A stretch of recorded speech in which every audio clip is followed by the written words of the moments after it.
Participants पूरे हो जाएं पहली मीटिंग जितने, फिर हम स्टार्ट करते हैं। क्वेश्चन भी पूछा था एंड पे, स्टूडेंट है वो भी मैं आंसर करूंगी, पार्टिसिपेंट्स पूरे हो जाएं फिर।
फिर बच्चों दो पार्टिसिपेंट्स रहते हैं, लेकिन अभी क्वेश्चन आंसर कर दें। एक क्वेश्चन बिल्कुल मीटिंग के एंड पे एक स्टूडेंट ने पूछा था कि टेनॉन शीट और बल्बर शीट सेम है। जी दोनों एक ही चीज का नाम है, टीनॉन क्योंकि वो डिस्कवर जिसने किया था उसने रेलेवेंस के लिए।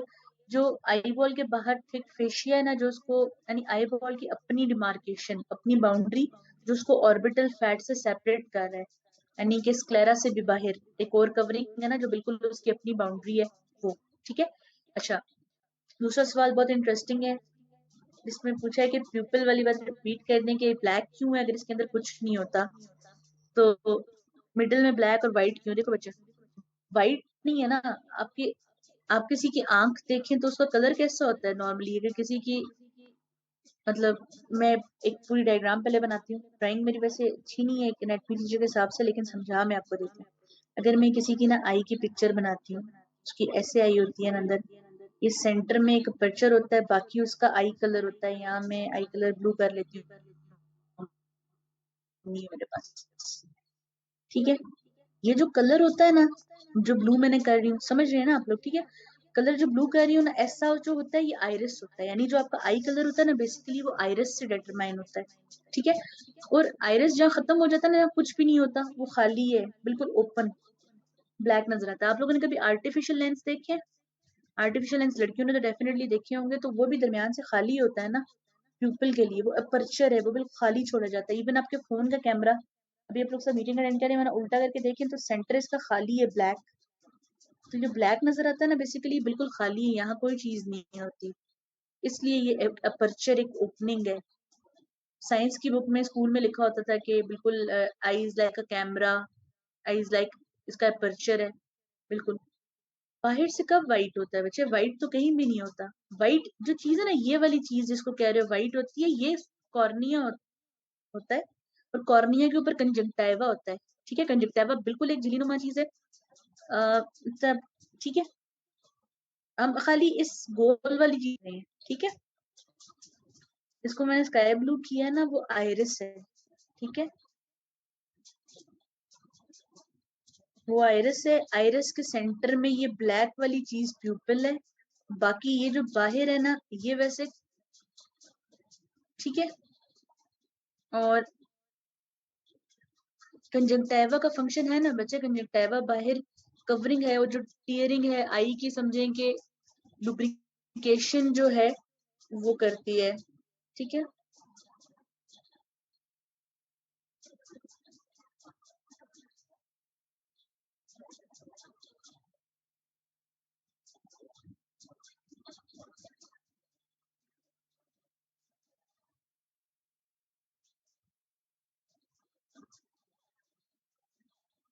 अभी और कोई चीज आप लोगों को कंफ्यूज कर रही है तो वो मैं क्लियर कर दूं।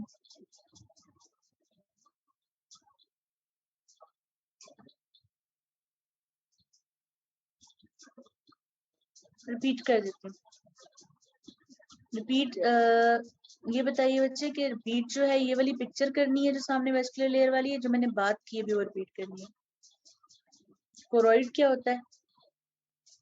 कोरोइड एक लेयर है जिसके अंदर कनेक्टिव टिश्यू के अंदर ब्लड वेसल्स, देखिए सामने वाली पिक्चर में रेड बनाई हुई है, रेड के क्या चीज बनाते हैं? ब्लड वाली वस्कुलर। ठीक है, जो बात मैंने की है बेटा, मैंने ये बताया है कि आइरिस जो है ना, देखें इस वाली पिक्चर में, देखें इस सेंटर खाली है ना, ये वो है जो आपको आपका प्यूपिल है। कुछ भी नहीं है इसलिए ब्लैक खाली नजर आता है। जिस चीज में कुछ भी नहीं है वो खाली नजर आती है ना, तो ब्लैक अंधेरा, जहाँ लाइट ना हो, जहाँ पे कोई चीज ना एग्जिस्ट करे, इस तरह है। ठीक है, तो ये प्यूपिल है और बाहर वाला स्ट्रक्चर इसका आइरिस होता है। एक मिनट तक मैं आपको सारी चीजें लेयर्स की तरह बनाकर क्लियर करती हूँ, क्योंकि ये थोड़ा सा समझना है, क्योंकि एक चीज दूसरे के ऊपर मौजूद है। आप परेशान हो जाते हैं कि उसी चीज को तो कंजक्टिवा लेवल की है, उसी चीज को तो कॉर्निया लेवल की है, उसी को तो आइरिस लेवल की है। नहीं बेटा, आइरिस वाइट नहीं है, आइरिस कलर्ड है। देखो मैं बताती हूँ, एक दफा एक पिक्चर पे जाते हैं, पहले वो समझ लेते हैं, फिर वापस आ जाते हैं। ठीक है,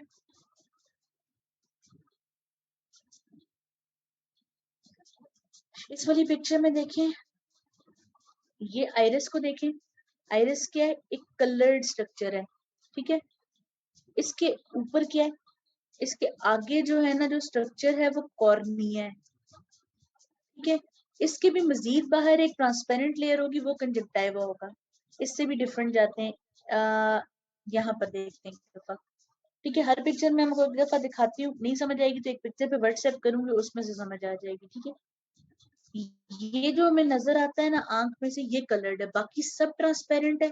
आइरिस के अंदर कलर होता है, इसलिए हमें अपनी बंदे की आंख जो है वो black, light brown, blue, green, Honey colour, जो सारे कलर्स हैं आई के, वो नजर आते हैं। ठीक है, अब देखो यहाँ सेंटर में कुछ भी नहीं है, आइरिस खाली है, ये प्यूपिल है। ठीक है, और इसके आगे जो कवरिंग है ना, ये सारी, ये क्या है? ये कॉर्निया है। पीछे जो कवरिंग है थिक वाली, वो क्या है? ये वाली स्क्लेरा है। ठीक है, इसके आगे एक और बिल्कुल पतला सा, बिल्कुल एक झिल्ली नुमा एक स्ट्रक्चर होगा। ठीक है, जिसको हम कहेंगे कंजक्टिवा। ठीक है,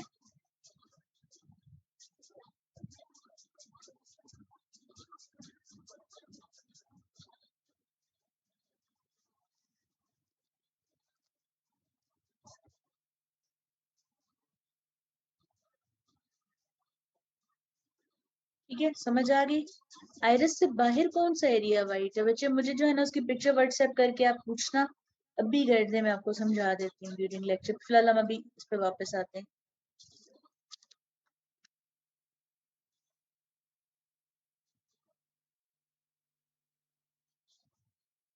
तो हमने बात की थी आइरिस की, सीलरी बॉडी की, और कोरोइड की। कोरोइड क्या था? कोरोइड कनेक्टिव टिश्यू था वस्कुलर लेयर के साथ। आइरिस एक सर्कुलर स्ट्रक्चर था जिसके सेंटर में अपर्चर था, और इसके अंदर मसल्स मौजूद हैं जो कि प्यूपिल का अपर्चर का डायामीटर कंट्रोल करते हैं। कंजक्टिवा जो है ना, वो आई के कॉर्निया के सामने होता है और आईलिड्स के अंदर होता है। ठीक, और सीलरी बॉडी है साथ में। सीलरी बॉडी के अंदर फर्दर दो पार्ट्स हैं, एक का नाम है सीलरी मसल, एक का नाम है सीलरी प्रोसेस। ठीक है, सीलरी मसल्स जो है वो लेंस के साथ अटैच्ड है, इसका डायमीटर कंट्रोल करते हैं। और सीलरी प्रोसेसेस जो हैं तो एक्वस ह्यूमर नाम का एक क्लियर फ्लूइड होता है आई में, वो एक्सक्रीट करते हैं। ठीक है, उसके बाद जो लेयर है उसको न्यूरल लेयर कहते हैं। ठीक है, न्यूरल या इनर लेयर जो है ये क्या है? इसके अंदर रेटिना है। ठीक है, रेटिना की खुद अंदर से दो पार्ट्स हैं। फिर दोबारा, रेटिना की जो अपनी यानी मेन लेयर का नाम भी न्यूरल है, जिसके अंदर रेटिना है। ठीक है, फिर रेटिना के फर्दर दो पार्ट्स हैं जिनका नाम भी न्यूरल लेयर और पिगमेंटेड लेयर। न्यूरल लेयर वो है जिसके अंदर सारे फोटो रिसेप्टर्स हैं, यानी लाइट को डिटेक्ट करने वाले रॉड्स एंड कोन्स जो आप पढ़ते रहे ना, वो इसके अंदर है। और पिगमेंटेड लेयर बाहर इसलिए है, एक ओपैक लेयर बाहर इसलिए है कि जब लाइट यहाँ से आए तो यहाँ का रुक जाए, वरना लाइट तो इसमें से फिर पास हो जाएगी ना, रिफ्लेक्ट तो नहीं करेगी। इमेज तो तब बनता है जब लाइट रिफ्लेक्ट करती है। इसलिए यहाँ एक पिगमेंटेड स्ट्रक्चर है कि जस्ट लाइट यहाँ तक आए और यहाँ रुक जाए। ठीक है, तो ये हमारे पास न्यूरल लेयर या इनर लेयर है। उसके अलावा यहाँ पर कुछ और स्ट्रक्चर्स हैं। ठीक है, कुछ और स्ट्रक्चर्स हैं जैसे कि एंटीरियर चैम्बर कौन सा, ऐसा ही देखें, आइरिस ने ना स्प्लिट कर दिया है इसको दो हाफ्स में आई को, ठीक है। इससे अगला पोर्शन एंटीरियर चैम्बर है, इससे पिछला पोर्शन पोस्टीरियर चैम्बर है। इस वाली पिक्चर में एक मर्तबा दोबारा देखेंगे।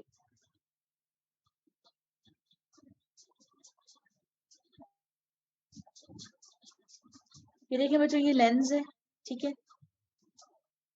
इसके आगे आइरिस है, इसके आगे क्या है, कॉर्निया, ठीक है।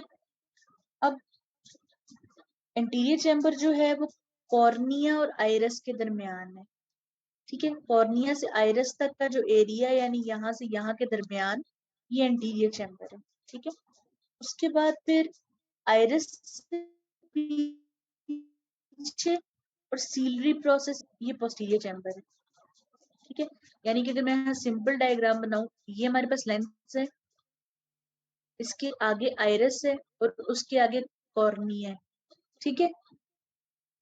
कॉर्निया से लेकर आइरिस तक एंटीरियर चैम्बर है, आइरिस से लेके पीछे लेंस तक जो है वो पोस्टीरियर चैम्बर है। बहुत थोड़ा सा रीजन है, लेकिन क्योंकि यहाँ पर वीएन के हिसाब से इंपॉर्टेंट है, तो इसके मतलब एक्वस ट्यूमर की यहाँ सर्कुलेशन है, कोई भी डेब्रीज कोई भी चीज जो है यहाँ से जाहिर क्लियर होती है, जो आई के इंटरनली बनती है, ठीक है। तो इसलिए इस रीजन की इंपॉर्टेंस है। इस पिक्चर में देखें, जो येलो से डिमार्केट हुआ है ये क्या है, ये एंटीरियर चैम्बर है, और थोड़ा सा जो पीछे दिखाया हुआ है ग्रीन से, ये क्या है, पोस्टीरियर चैम्बर है। ये समझ आ गई तो आगे चलें, जल्दी से बताएं।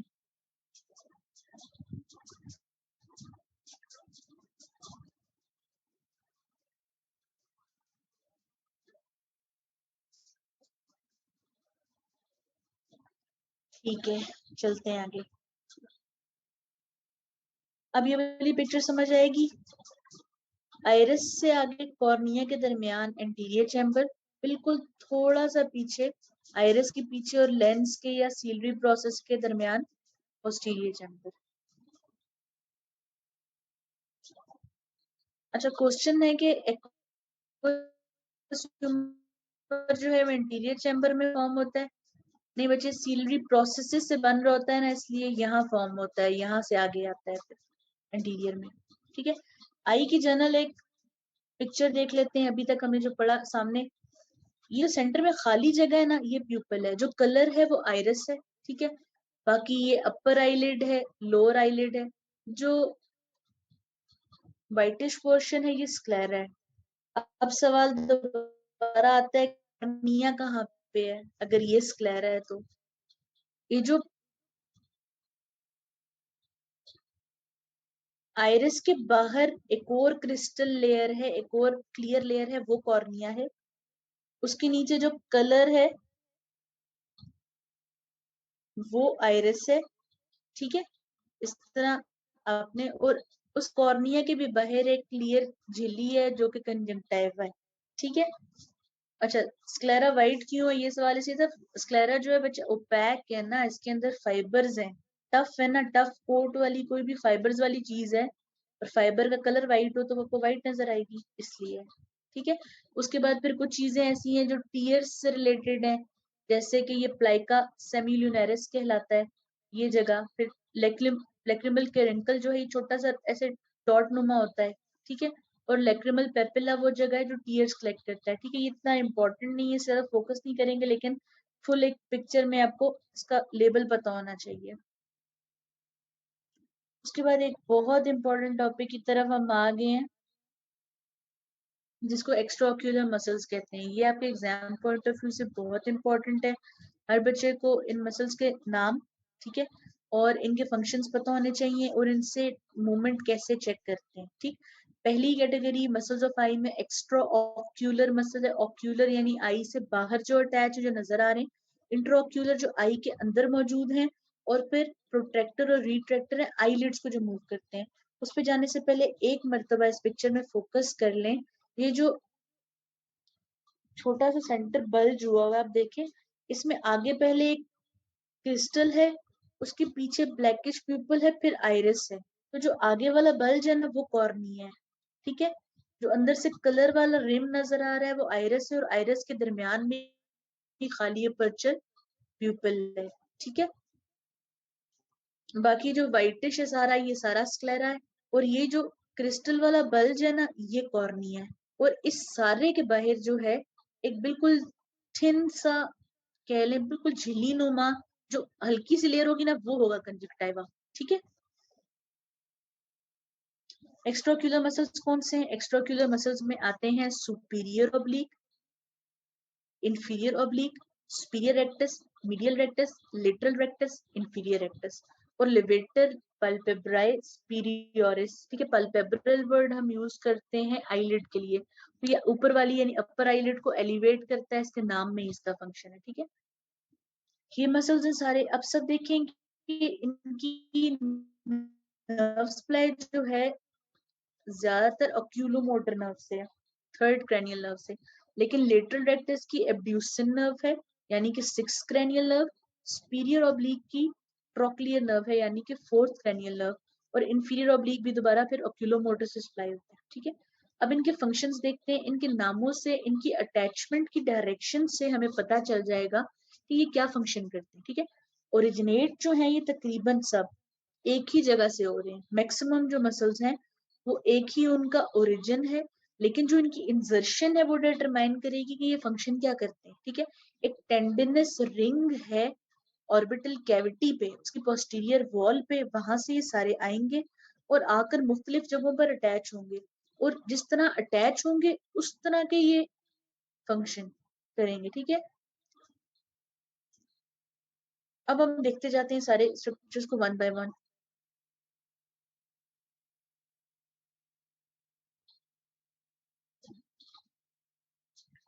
पहले ये वाला रिंग देख लें, जहां पर ऑप्टिक कैनाल थी उसके बाहर एक टेंडनस रिंग है, ये सारे इकट्ठे मिलकर वहां से ओरिजिनेट होते हैं, ठीक है। एक रिंग है, सारे जो है ना टेंडन्स यहीं से ओरिजिनेट हो रहे हैं ना, तो ये एक रिंग की तरह नजर आता है। इस रिंग को हम एन्यूलस ऑफ जिन कहते हैं, ठीक है। यानी देखें कि वो जो ये वाला पिरामिड बना रहे थे ना, उसमें पीछे एक रिंग है, उसमें से सारे आ रहे हैं, आके सारे अटैच किस में होंगे? आगे आई बॉल पे, ठीक है। अब देखिए अटैचमेंट, जो सबसे ऊपर आकर आई बॉल पे अटैच होता है वो सुपीरियर रेक्टस कहलाता है, ठीक है। रेक्टस का मतलब होता है स्ट्रेट, सीधा आता है, सीधा आकर अटैच हो जाता है, ठीक है। रिंग जो है बोन का एलिवेटेड पार्ट नहीं है, बोन के ऊपर सारे टेंडन्स मिलके अटैच हुए ना तो उन्होंने एलिवेशन बना दिया, ठीक है। नीचे जो सीधा आकर अटैच होता है वो इंफीरियर रेक्टस कहलाता है, जो स्ट्रेट आके मीडियल साइड पे अटैच होता है वो मीडियल रेक्टस कहलाता है, जो स्ट्रेट आके लेटरल साइड पे अटैच होता है ये लेटरल रेक्टस कहलाता है, ठीक है। तो रेक्टस का मतलब ही स्ट्रेट होता है, लेकिन जो ऑब्लीक वर्ड का क्या मतलब है? तिरछा, ठीक है। ये जो मसल्स हैं ये आते तो पीछे रिंग से सीधे हैं, ठीक है। जैसे सुपीरियर ऑब्लिक उन्हीं के साथ आता है, लेकिन ये आकर अटैच एक डिफरेंट तरीके से एक एंगल पर होता है, लेकिन इंफीरियर ऑब्लिक का ओरिजिन ही डिफरेंट है। पहले सुपीरियर ऑब्लिक पे फोकस करते हैं, ठीक है। आया ये उन्हीं के साथ है सुपीरियर रेक्टस के, लेकिन अटैच होने से पहले ये क्या करेगा?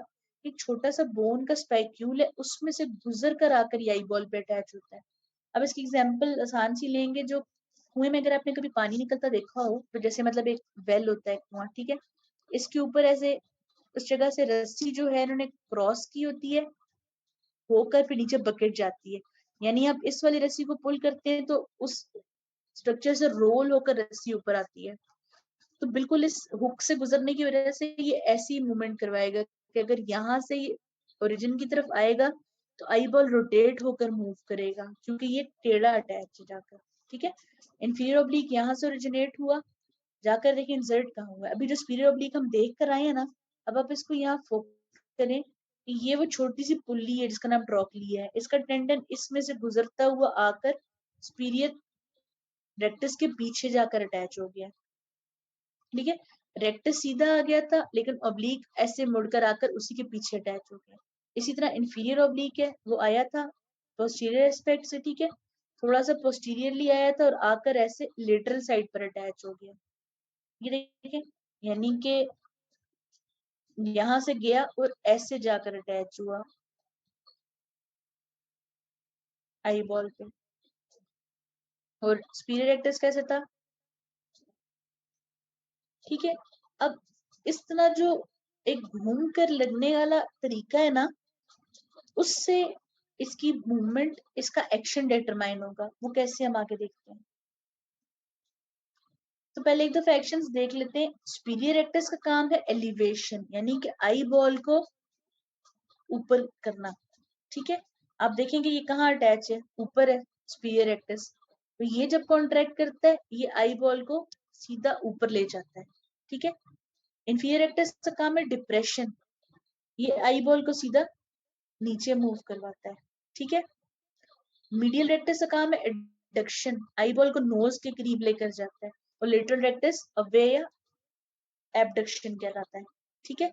लेकिन जो सुपीरियर ऑब्लिक है वो इंटोरियन कराता है और इंफीरियर ऑब्लिक एक्सटोरियन कराता है। ये क्या है, इंटोरियन का मतलब है कि आई बॉल पूरा अंदर आ जाए। जैसे आप नोज की तरफ नहीं देखते अक्सर फनी एक्सप्रेशन देने के लिए कि आंखें आपकी सेंटर में है दोनों, यानी कि ये अगर आपकी नोज हो तो आपके दोनों आई बॉल ऐसे अंदर की तरफ देखें, तो ये चीज इंटोरियन कहलाती है आई बॉल्स की, ठीक है।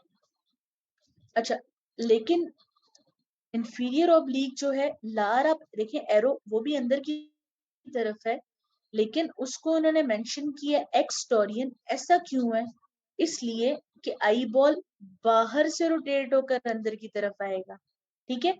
देखिए रेड से बनाऊंगी सुपीरियर ऑब्लिक का फंक्शन, लेकिन ब्लू से बनाऊंगी इंफीरियर ऑब्लिक का।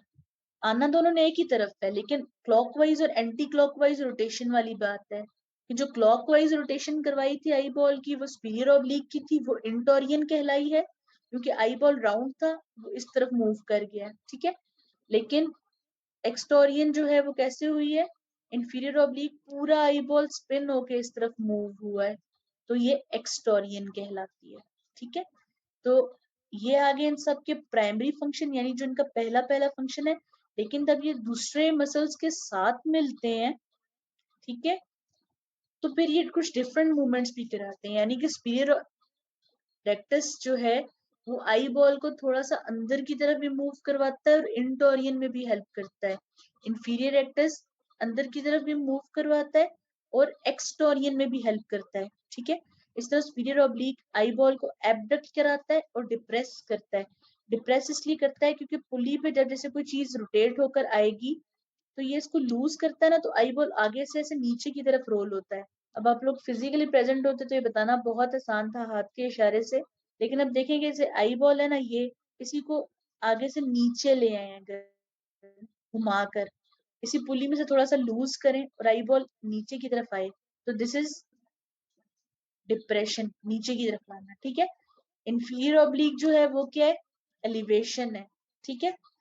वो नीचे से पुल करेगा, लेकिन उल्टा, जैसे रस्सी को ढील देने वाली बात है, ऑपोजिट डायरेक्शन में चीज जाती है ना, तो नीचे बेशक अटैच है लेकिन ऊपर की तरफ आई बॉल जाएगा, ठीक है। अब ये सारे मसल्स जो हैं ये एक्ट करेंगे इकट्ठे, तो फिर आई की जो सारी मूवमेंट्स हैं वो परफॉर्म होंगी, ठीक है, डिफरेंट एंगल्स में देखने के लिए। ये एक थोड़ा सा मतलब वैसे एक निमोनिक टाइप फॉर्मूला यूज करते हैं समझने के लिए कि आपको याद रह जाए नर्व सप्लाई। SO4 जैसे H2SO4 सल्फ्यूरिक एसिड में था, तो सुपीरियर ऑब्लिक की नर्व सप्लाई फोर्थ, जैसे आर्मी वालों के कोड होते हैं वैसा LR6, लेटरल रेक्टस 6 यानी सिक्स नर्व इसको सप्लाई करती है एब्ड्यूसेंस, और बाकी सारे मसल्स की थर्ड है ऑक्यूलोमोटर नर्व, ठीक है, ऐसे समझते हैं। ये आगे आएगी सारी मूवमेंट्स, ठीक है। एलिवेशन ऊपर की तरफ, डिप्रेशन नीचे की तरफ, एडक्शन मीडियल साइड पे, एबडक्शन लेटरल साइड पे, ठीक। और अगर आई बॉल अंदर की तरफ मूव करेगा तो इंटोरियन, और बाहर की तरफ मूव करेगा तो एक्सटोरियन, ठीक है।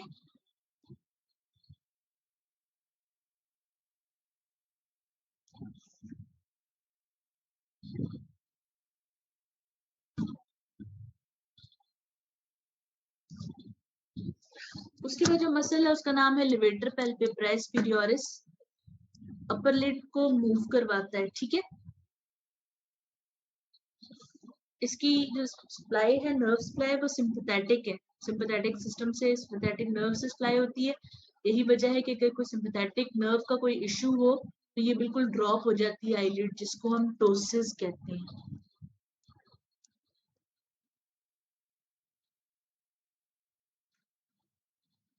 इंट्राओक्यूलर मसल्स की बात करते हैं। इंट्राओक्यूलर मसल्स वही हैं जो भी हमने डिस्कस किए थे कि सीलरी मसल्स हैं, सीलरी बॉडी के साथ सीलरी मसल्स हैं, ठीक है। इनका क्या काम है, ये जो है दो चीजें करते हैं। एक तो ये लेंस के डायमीटर को कंट्रोल करते हैं, ठीक है, कि लेंस डायलेटेड होगा या कंस्ट्रिक्टेड होगा, नहीं ब्रॉड होगा या नैरो होगा, ठीक है। और उसके अलावा ये डिसाइड करते हैं कि प्यूपिल का अपर्चर कैसा होगा। आपने देखा ना, हमारा जो प्यूपिल है, आंख की पुतली जिसको कहते हैं, कभी वो एक्सपैंड होती है, कभी वो डायलेट जो कंस्ट्रिक्टेड होती है। लाइट ज्यादा पड़े तो कंस्ट्रिक्ट हो जाती है, कम पड़े तो एक्सपैंड हो जाती है। वो भी सब आई के इंटरनल मसल्स कंट्रोल कर रहे हैं, ठीक है। यहाँ पर एक छोटी सी ट्रिकी चीज है देखने की, मसल्स और फाइबर्स जो है ये आपस में एंटागोनिज्म में, ठीक है। मसल जब रिलैक्स करेगा तो फाइबर्स पे टेंशन बढ़ जाएगी, ठीक है। फाइबर्स जब रिलैक्स करेंगे तो मसल पे टेंशन बढ़ जाएगी, लेकिन इनका रिजल्ट क्या आएगा एंड, कि अगर फाइबर खुद टेंशन में होंगे तो लेंस रिलैक्स हो जाएगा, ठीक है। लेंस जो है वो अनअकोमोडेटेड स्टेट में चला जाएगा। देखो, अकोमोडेशन होने का मतलब ये है कि आप जो करीब की चीज देख रहे हैं आपको वो अच्छा फोकस नजर है। जब आप एकदम से दूर से देखकर एक चीज को करीब से देखते हैं तो आपका थोड़ा सा एक दफा ब्लर होके आंख सेट होती है। इस चीज को अकोमोडेशन कहते हैं। करीब के लिए आपका लेंस एडजस्ट हुआ है, ठीक है। उसको करने में जो हेल्प करते हैं वो इंट्राओक्यूलर मसल्स हैं। उसमें सीलरी मसल्स और जोन्युलर फाइबर्स का आपस में लिंक है। मसल रिलैक्स होकर फाइबर को टेंस करता है तो लेंस रिलैक्स हो जाता है, यानी डायमीटर पतला सा हो जाता है, नैरो, ठीक है। उसके बाद अकोमोडेटेड फॉर्म तब होती है जब लेंस ज्यादा सर्कुलर होता है, ठीक है। ज्यादा सर्कुलर वाला अकोमोडेटेड होता है, कम सर्कुलर वाला, नैरोअर वाला रिलैक्स होता है लेंस। इस तरह कंसीडर करते हैं इसको, ठीक है। उसमें रोल किसका है, मसल फाइबर्स का और जोन्युलर फाइबर्स का। एक मतलब आप इसे पढ़ेंगे फिर हम इसको डिस्कस कर लेंगे दोबारा।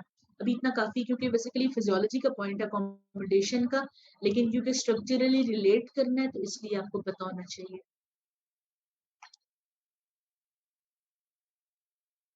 उसके अलावा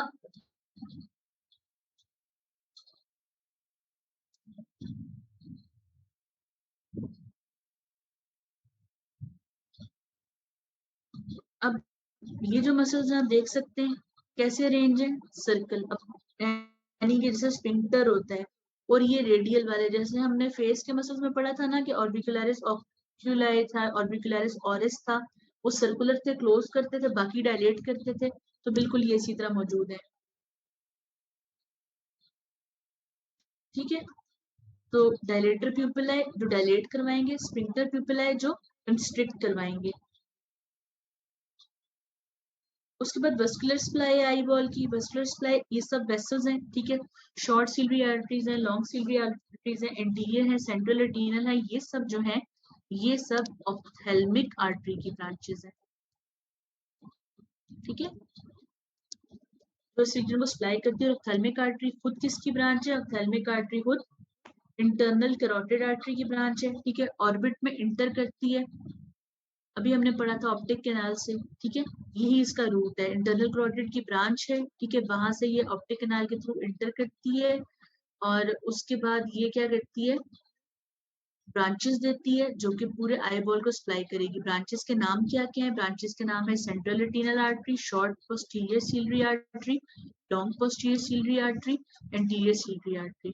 उसके अलावा ये तो वो है ना जो आई बॉल को सप्लाई कर रही है, ठीक है। उसके अलावा ये ब्रांचेस देती है आगे जो कि सुप्राट्रॉक्लियर सुप्रा ऑर्बिटल आर्टरीज हैं जो कि फेस पे स्कैल्प तक सप्लाई करती हैं।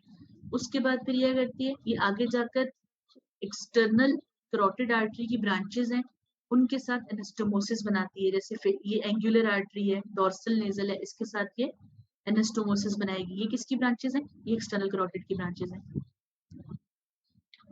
वेनस ड्रेनेज है, वेनस ड्रेनेज इसकी superior ophthalmic when, inferior ophthalmic when से है, ठीक है। और ये इनका लिंक जो है ये ब्रेन की ड्रेनेज कैवर्नस साइनस के साथ है। तभी हमने जो डेंजर ट्रायंगल ऑफ फेस का जिक्र किया था ना कि ये जो ऑप्थेल्मिक वेन्स हैं ये ब्रेन के कैवर्नस साइनस से कनेक्टेड है, फेशियल वेन्स के थ्रू ऑप्थेल्मिक से कनेक्टेड है, यानी एक्सटर्नल कैरोटिड वेन की ब्रांचेस इंटरनल के साथ और वो कैवर्नस साइनस के साथ, तभी फेस के बाहर का इन्फेक्शन अंदर ब्रेन तक स्प्रेड हो जाता है। क्लिनिकल रेलेवेंस में ऑर्बिटल फ्लोर के फ्रैक्चर्स हैं, अगर कभी भी कोई ट्रॉमा होता है ऑर्बिटल फ्लोर फ्रैक्चर हो जाता है तो यहाँ पे देखें ब्रेक की वजह से यहाँ पर इंफीरियर रेक्टस मसल जो है वो ट्रैप हो जाता है, इंफीरियर ऑब्लिक भी इंफीरियर रेक्टस भी, उससे आई बॉल की मूवमेंट लिमिटेड हो जाती है। जाहिर है मसल अटैच है आई बॉल के ऊपर, अगर ये वाला जगह स्टक हो जाती है आई बॉल मूव नहीं करता, और अगर आई बॉल मूव नहीं करता तो आप जब दूसरी नॉर्मल आंख मूव करती ये नहीं करती, ये जगह पे स्टक रहती है तो दो इमेजेस बनने लग जाती हैं रेटिना पे, ठीक है। तो डिप्लोपिया कहते हैं, डबल वीएन होती है, ठीक है। देखिए जैसे ये पूरा फ्लोर फ्रैक्चर हुआ, अब यहाँ पे इंफ्रा ऑर्बिटल नर्व भी है तो यहाँ पर फिर पेन भी होती है और यहाँ पर मूवमेंट रिस्ट्रिक्ट हो जाती है। ये देख सकते हैं ऑर्बिटल फ्लोर फ्रैक्चर हुआ तो आई बॉल के कंटेंट्स जो है वो बल्ज करके ये खाली जो है ये मैक्सिलरी साइनस है इसके अंदर आ रहे हैं। उस वक्त क्लिनिकल चीजें डिस्कस कर लेते हैं। कॉर्निया जो है वो एक बंदे से दूसरे में ग्राफ्ट किया जा सकता है क्योंकि ये एवेस्कुलर है, ये अपनी न्यूट्रिशन अंडरलाइंग स्ट्रक्चर से ड्राइव करता है। ये जो कहते हैं ना आंखें डोनेट की हैं इसमें कॉर्निया डोनेट कर रहे होते हैं, और रेटिनल भी सर्जरी हो जाती है लेकिन कॉर्निया होता है ज्यादा, ठीक है। अगर कॉर्निया को इंजरी हो जाए तो ओपेसिटीज हो जाती हैं, ठीक है। और बल्बर कंजक्टाइवा जो है, एक कंजक्टाइवा की दो किस्में, ठीक है। एक को पल्पेब्रल कंजक्टाइवा कहते हैं, वो जो आईलिड के अंदर तक जा रहा है ना, ये वाला पल्पेब्रल कंजक्टाइवा है। जो आगे बाहर की तरफ झिल्ली है वो बल्बर कंजक्टाइवा है, ठीक है। ये इसकी इन्फ्लेमेशन हो जाए तो ये वाली चीज होती है जिसको हम कंजक्टिवाइटिस कहते हैं, ठीक है। उसके अलावा ये इसके नीचे क्योंकि क्लियर स्ट्रक्चर है इसके नीचे हमें सर्कुलेशन नजर आती है, तो अक्सर हम आई में से देखकर ये बता सकते हैं किसी बंदे को अनीमिया या जॉन्डिस तो नहीं है। आपने कभी एग्जामिनेशन करवाई है तो देखा होगा कि डॉक्टर जो है वो आपकी आईलिड नीचे करके देखते हैं, फिर बताते हैं पेल हो के नहीं, वो वेस्कुलैरिटी क्लियर नजर आती है इस वजह से, ठीक है। कॉर्निया रेड नहीं होता, ये कंजक्टाइव है। कॉर्निया नीचे से क्लियर ही रहता है, ये जो ऊपर से चीज रेड हुई है ना ये कंजक्टाइव है, ठीक है। उसके अलावा ये कि अक्सर ट्रॉमा के केस में रेटिना डिटैच हो जाता है, क्योंकि रेटिना जो है ना वो जस्ट एक लेयर नहीं है, रेटिना के अंदर 10 लेयर्स हैं, तो इनकी आपस में डिटैचमेंट हो जाती है अगर कहीं ट्रॉमा हो, जैसे ब्लंट ट्रॉमा, मुक्का लगे, कोई एक्सीडेंट हो, चोट लगे, तो इसमें फिर ना दो तीन तरीके हैं, सर्जरीज करके और कुछ लेजर ट्रीटमेंट से इसको वापस रिकवर किया जाता है, आपस में जोड़ा जाता है, ठीक है। यहाँ पे बुक में जो मेंशन है सिलिकॉन स्पॉन्ज, यहाँ पे मतलब एक रख देते हैं कि एक स्पॉन्ज लाइक स्ट्रक्चर की ये आपस में प्रेशर से जुड़ जाए, यानी जैसे तो दबा के नहीं रखते जख्म को भी कि वो जुड़ जाए हील हो जाए, इस तरह इसको प्रेशर दे दिया जाता है, ठीक है। उसके अलावा ये है कि हेल्दी आई जैसे नजर आती है, जिस किसी की आई में एक्वस ह्यूमर ज्यादा बनने लग जाए और एक्वस ह्यूमर भी ज्यादा इकट्ठा हो जाए और ना प्रॉपर ड्रेन हो सके तो वो भी गंदा सा गुदला सा हो जाता है, तो वो भी ओपेसिटी क्रिएट करता है। आई का ट्रांसपेरेंट रहना जरूरी है ताकि उसका फंक्शन हो, ठीक है। अगर बहुत ज्यादा एक्वस ह्यूमर बन जाए तो वो भी ओपेसिटी क्रिएट करता है जिसको हम ग्लाइकोमा या काला मोतिया कहते हैं, ठीक है। और अगर लेंस किसी वजह से डैमेज हो जाए आई का तो भी ओपेसिटी होती है जिसको हम कैटरेक्ट या सफेद मोतिया कहते हैं, ठीक है। डिफरेंस क्या है कि अगर लेंस में कोई मसला होता है तो वो कैटरेक्ट है, ठीक है, लेंस की ओपेसिटी है। लेकिन अगर एक्वस ह्यूमर ज्यादा बनता है, इंटीरियर चैम्बर में ओपेसिटी आ जाती है, उसको हम ग्लाइकोमा कहते हैं, ठीक है। ये दोनों सीरियस कंडीशंस हैं लेकिन ग्लाइकोमा को ज्यादा अर्जेंटली ट्रीट करना पड़ता है क्योंकि प्रेशर्स की वजह से आई डैमेज हो जाती है, ठीक है। लेंस जो है वो एज के साथ साथ भी पैक होते जाते हैं, कैटरेक्ट एल्डरली लोगों में होता है, तभी आपने देखा होगा अक्सर एल्डरली का आंखों का ऑपरेशन हो रहा था जी, लेजर करवाया, वो क्या करते हैं कि लेजर से ओपेसिटी को खत्म करती है, ठीक है। आई की जो आर्टरीज है जो भी हमने चार पढ़ी है उसमें जो सेंट्रल रेटिनल आर्टरी है ना वो एक एंड आर्टरी है। एंड आर्टरी का मतलब होता है ऐसी आर्टरी जिसकी फर्दर ब्रांच ना हो, अगर किसी वजह से ये ब्लॉक हो जाए तो फौरन ब्लाइंडनेस हो जाती है, ठीक है। उसके अलावा हमारी जो रेटिना है उसको हम देख सकते हैं, विजुअलाइज कर सकते हैं, क्योंकि प्यूपल के अंदर से जाहिर रास्ता है पूरा, प्यूपल खाली है, अंदर कोई स्ट्रक्चर नहीं है, जस्ट ओपैक स्ट्रक्चर्स हैं, सॉरी मतलब ट्रांसपेरेंट स्ट्रक्चर्स हैं, लाइट पास करके रेटिना तक जाती है। तो इसी तरह हम एक इंस्ट्रूमेंट है, इसको ऑप्थेल्मोस्कोप या फंडोस्कोप कहते हैं, उससे हम रेटिना को देख सकते हैं और हमें ऐसा नजर आता है। ये एक हेल्दी रेटिना की पिक्चर है, ठीक है। कोई डिजीज हो तो आप उसको आइडेंटिफाई कर सकते हैं जब आप पैथोलॉजी पढ़ें, ठीक। अगर किसी के ब्रेन स्टेम डेथ हो जाए ना, ब्रेन का जो पार्ट है ब्रेन स्टेम, तो प्यूपल्स डायलेट और फिक्स हो जाते हैं। ये प्यूपल्स का डायलेट हो जाना पहला साइन पहचाना जाता है ब्रेन डेथ का, ठीक है।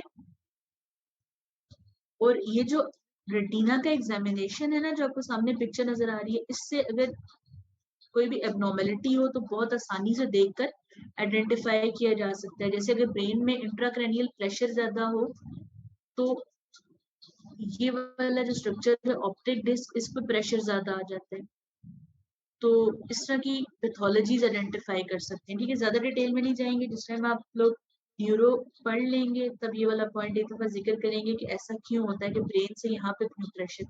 थोड़ा सा समझने के लिए कि ऑप्टिक नर्व और जो इसकी आर्टरी है, ठीक है, सेंट्रल रेटिनल आर्टरी, वो इकट्ठे आ रहे होते हैं कि शीथ में, तो प्रेशर्स जो है वो सीएनएस से क्योंकि आ रही हैं, क्रेनियल नर्व्स हैं, तो प्रेशर की डिस्टरबेंस की वजह से ऐसा होगा। इससे ज्यादा डिटेल हम बाद में जाएंगे, ठीक है।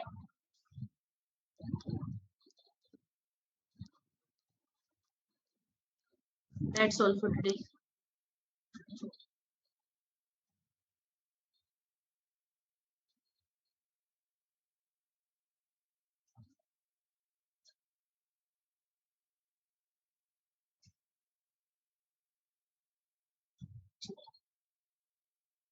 निमोनिक रिपीट कर देती हूँ मैं। एक्सटॉर्शन इंटॉर्जन होती है ना बच्चे, जो आप आंखें अपनी नोज की तरफ देखते हो ना, ये इंटोरियन होती है। इंटोरियन एक्सटोरियन, नोज की तरफ लेकिन ऊपर करके देखना इंटोरियन है और नीचे देखना एक्सटोरियन है, ठीक है।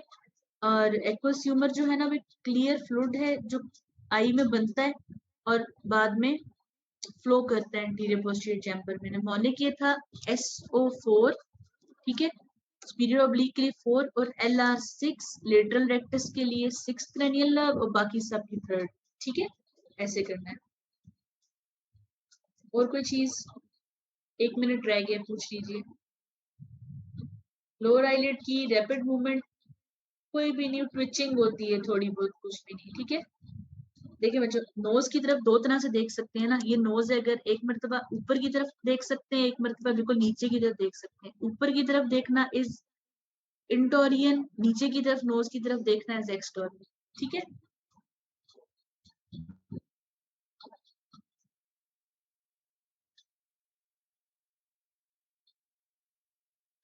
ठीक है बच्चों, अल्लाह हाफिज।